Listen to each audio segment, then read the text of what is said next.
Alright, so I'm uploading this review before X-Men 97 drops this Wednesday. I will have a review up on Thursday for the next few episodes.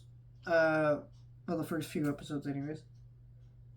And I really enjoyed talking about X-Men Evolution, so let's talk about the other X-Men cartoon so I can kind of move on from this.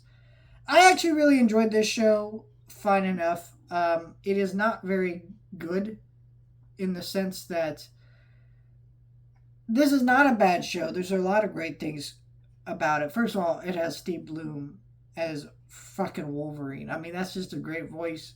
To be playing a character like Wolverine, he does a great job. And that's a plus.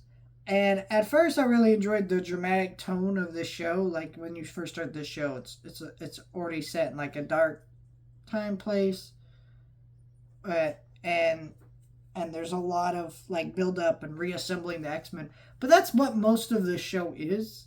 It's all build ups to things.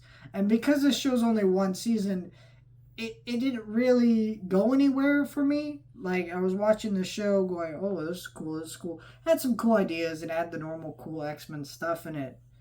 But it also just didn't really touch on the greater storylines of X-Men, like X-Men Evolution, because they're all teenagers, was able to touch on the fact that, what it's like for these kids to grow up with powers, things like that. There's concepts there. You know, X-Men, the animated series definitely touched on all that stuff.